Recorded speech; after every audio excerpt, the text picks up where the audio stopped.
No, a ver, de los líderes que conociste desde Bolsonaro hasta Netanyahu pasando en estos días, que me imagino que además de tu rol como canciller, tu rol como observador, como tipo curioso, como tipo que le encanta la política, debe tener un montón de anécdotas, de percepciones finas de los personajes. Contame, ¿quién te impresionó más? ¿Por qué? ¿Qué sensación como recibiste de toda esa gira? De la gira europea, el que más me impresionó fue Angela Merkel. Y antes agregaría también Andrés Manuel López Obrador. Ajá. Sí. ¿Y te impresionó Merkel en qué sentido? Merkel me impresionó porque es una combinación de solvencia con estilo y cancha, se podría decir, para manejar una conversación de 2 horas y cuarto mientras cenábamos, habiendo unos 5 o 6 personas de cada lado de la mesa, encabezados por los presidentes, y hasta cierto humor, o sea, un humor sutil, pero y diría además que tenía feminidad también. Ah, mira, no es lo que se ve, ¿no?, de lejos. No, es una mujer aparentemente dura, pero tiene su gracia en el sentido general, no es que sea graciosa, es que tiene gracia, tiene su estilo. A ver, y uno se... sabe todos los temas, y es bastante honesta para decir lo que piensa, pero nunca es brutal, nunca es demasiado dura. Pareció una persona llena de condiciones. Ahora, uno imagina que Angela Merkel, por lo que uno lee en la prensa internacional, en una reunión así, debe haber sido muy fiscalista, digamos. Es importante que ustedes hagan un ajuste, que ustedes tengan equilibrio fiscal, que se sometan. De hecho, la política alemana respecto de Grecia fue clave para imponer ese ajuste. ¿Es así? ¿En la reunión con Alberto fue así también? Sí, pero yo durante toda la gira por Europa tuve una intuición que se convirtió en certeza, y es que los 4 países en los que estuvimos estaban absolutamente informados, sus jefes, sus presidentes, sus cancilleres, estaban muy bien informados, sobre todo los jefes, sus presidentes y primeros ministros, muy bien informados del desastre argentino de los años 18 y 19. O sea, tenía una visión crítica de lo que había hecho Macri. No, directamente les habían dicho la economía argentina se desplomó,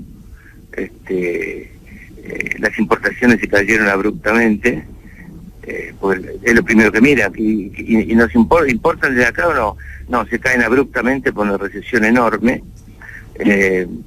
Creo que tienen que la conciencia de que se apostaron a Macri, se equivocaron o no lo sé si apostaron o no, en qué medida, pero la conciencia de qué es lo que hereda el presidente Alberto Fernández, y yo la vi en los ojos y en las palabras de cada jefe de Estado. Hay en un momento... Se quieran porque no son explícitos en eso, ¿no? En un momento en la gira se plantea una discusión sobre el peronismo. Se plantea cuando Alberto habla en esa escuela de ciencias políticas en Francia, pero también en el diálogo con Merkel, por lo menos así fue reflejado en la prensa argentina, donde Merkel le pregunta si el peronismo de izquierda o de derecha, y entonces Alberto, y le dice usted es muy abierto, etcétera.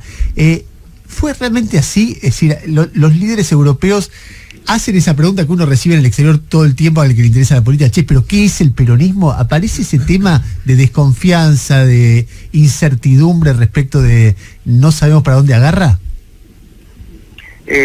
No, la hizo Merkel. La hizo Merkel.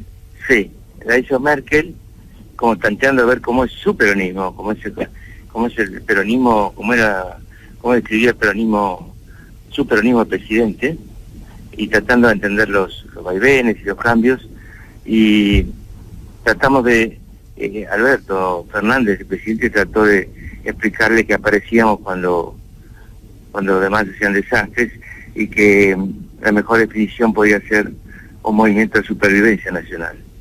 Ah, mira. Y a ver, cuando muchas veces a uno le ayuda para pensar un gobierno cuál es su punto de vista en términos de política internacional. Y si uno puede ser esquemático, porque siempre ayuda aunque sea esquemático, uno pensar, bueno, la última Cristina, no todo, pero tiene una relación conflictiva especialmente con Estados Unidos, con el mundo occidental, se recuesta en países más del tercer mundo, o China. Uno sigue las giras de Cristina y ve Angola, ve la Libia de Gaddafi, ve China, ve Rusia, y no tanto Europa occidental, etcétera. Uno ve Macri o Menem y los ve, y sobre todo Menem, la historia de las relaciones carnales, etcétera, etcétera. ¿Se puede establecer alguna conclusión de los primeros pasos de la política exterior de ustedes para entender también la política interna, qué sé yo, la relación con Europa, por ejemplo? Sí, absolutamente. Se llama Fondo Monetario Internacional. Y sillas en el Fondo Monetario Internacional, decisiones que se toman ahí, y nuestra negociación compleja, difícil, del desastre que nos dejaron, y ese es el punto de partida de nuestros criterios para establecer una gira internacional. El presidente sabe para dónde tiene que ir en ese sentido.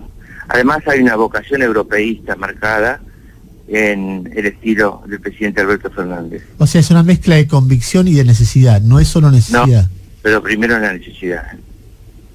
Eso en algún sentido no deja, vamos a suponer que la negociación de la deuda externa termina bien, y entonces arreglás más o menos bien con los bonistas y arreglás con el fondo, no una quita, pues ya dijeron que no, pero sí, no sé, una extensión de pagos en el tiempo. ¿No deja al país, aún terminando bien, rehén, en el sentido de que el fondo te obliga a determinada política internacional y a determinada política económica local, aún terminando bien la negociación? No lo deja rehén por imposiciones del fondo.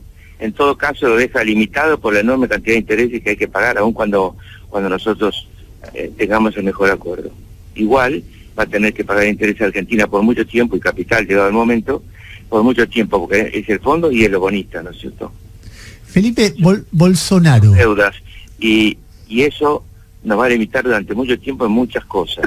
Lo que no va a limitar es nuestra decisión de crecer, dar trabajo y defender a los que laburan. Eso no lo va a limitar, pero sí va a ser un condicionante que nos deja Macri por muchos años. Te decía, Bolsonaro, yo me imagino que para un político tiene que superar el estómago, porque es su trabajo, y entiendo que es parte, uno le pide que sea serio y que no reaccione, pero a veces es pedir demasiado, porque Bolsonaro es homofóbicos, misógino, en términos de valores es difícil de entender gente que esté, presidentes democráticos que estén tan alejados de las convicciones democráticas que uno tiene. ¿Cómo se hace en ese caso? Primero, juntarse con los amigos es fácil y cómodo, y puede dar lugar a un mundo feliz, que es un globo de uno, fabricado por uno, ¿no? Eso para la vida vale, para toda la vida. Es placer también, pero en política es meterse en el globo y en la zona de confort propia. Segundo, después de 12 años en la Cámara de Diputados, uno aprende a tener el estómago de cualquier manera, o no hay que negociar en la Cámara de Diputados con el que un rato antes o un rato después dice cosas tremendas en el recinto, y sin embargo lo hacemos, y lo he hecho. Tercero, la situación de lo que es necesario para el país es una energía muy fuerte para quien trabaja. ¿Y vos creés que hay interlocutor del otro lado? ¿Del lado brasileño? Sí, por supuesto. Sí, el canciller de Brasil hizo muchos esfuerzos porque la visita saliera bien. Y él, en la relación personal, cuando él te recibe, ¿es cordial, es áspero, es formal? El canciller es muy cordial, pensando en forma radicalmente diferente a mí, a nosotros. La relación mano a mano son 15 minutos y después pasamos a una relación de 6 con 6 más o menos, de trabajo, sobre temas concretos. Hay como 20 temas. Y en el caso de Bolsonaro, fuimos recibidos en una audiencia que éramos más o menos 5 y 5, y donde se trataba de charlar después de lo conversado, después de lo acordado, de lo convenido, y además creo que tenía plena conciencia de que se trataba de una reunión para sellar, digamos, cordialmente algo, ¿no? Solá, ¿qué tal? Buen día, Jairo Estracha lo saluda, ¿cómo le va? Hola, buen día. Tengo dos preguntas. La primera, ¿usted diría que después del comunicado y del cierre de la misión de ayer, el escenario del Fondo Monetario, el escenario de un default o ruptura está cada vez más lejos?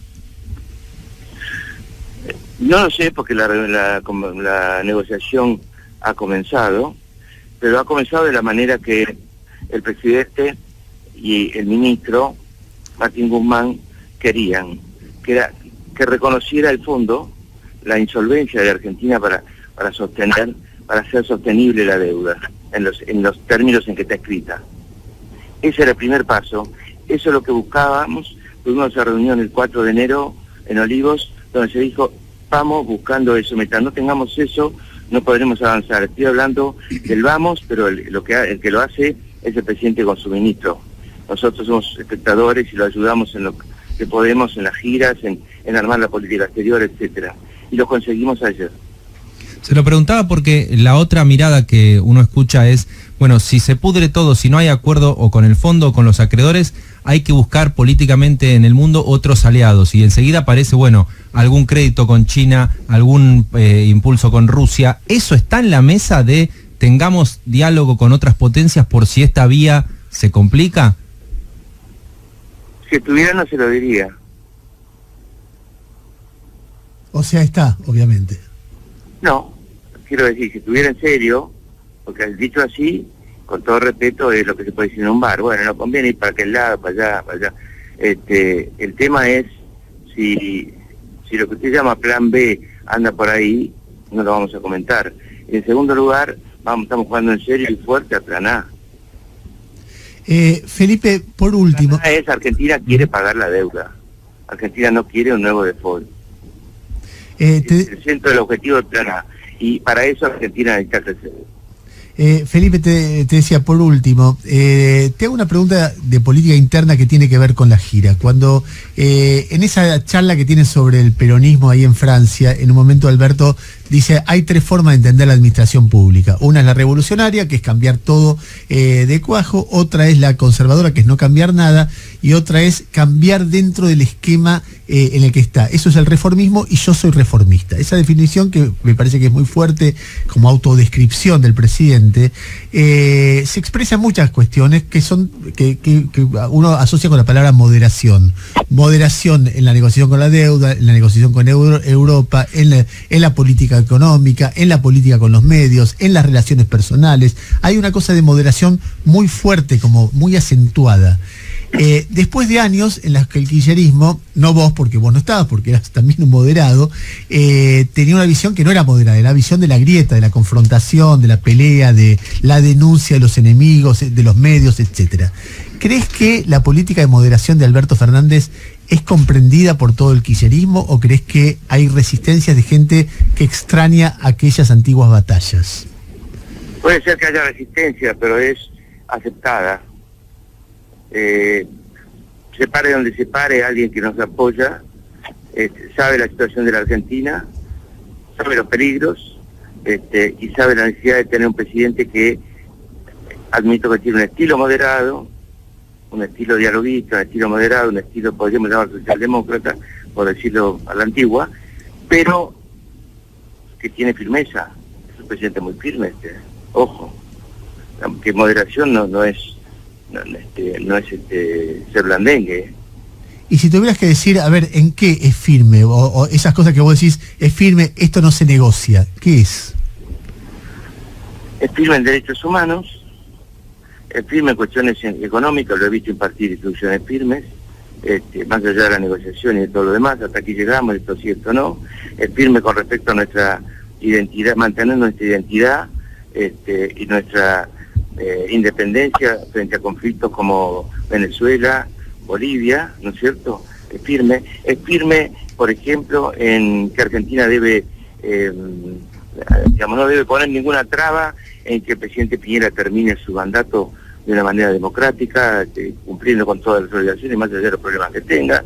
Es firme en muchas cuestiones de política exterior en las que he hablado con él. Es firme en su determinación de no pelearse no buscar ninguna pelea con Estados Unidos, sino al contrario, todo lo que se pueda conversar mejor, pero hay que mantener esa actitud que estamos teniendo frente a las sanciones con Venezuela, frente a la dureza del Grupo de Lima. Y el Grupo de Lima está en Canadá reunido en este momento, está el vicecanciller allí y está planteándose cambiar su política porque no ha servido para nada.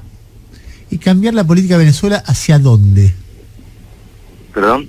¿Cambiar la política del Grupo de Lima hacia dónde? ¿Cuál es la alternativa a la presión internacional? Cambiarla hacia que un gobierno que está cerrado y dispuesto a pagar cualquier costo, y yo diría dispuesto a lo mejor a pelear a lo bélico también, no debe ser corrido por el mismo lado con sanciones permanentes que además agudizan muchísimo la situación del pueblo venezolano.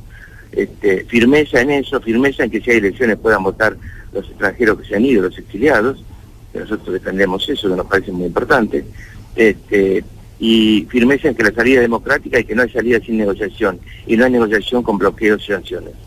Felipe, Gustavo Gravia te quiere hacer una última pregunta. ¿Cómo le va, canciller? También referida a política interna, porque usted fue gobernador de la provincia de Buenos Aires hace ya un tiempo, y en estas últimas 2 semanas hubo un recrudecimiento de la violencia en el fútbol, con varios hechos, algunos de ellos con epicentro en la provincia de Buenos Aires, y quiero saber si usted le adjudica alguna picardía a algo que está ocurriendo, o son simples casualidades que se hayan producido en las últimas 3 semanas, un hecho atrás de otro.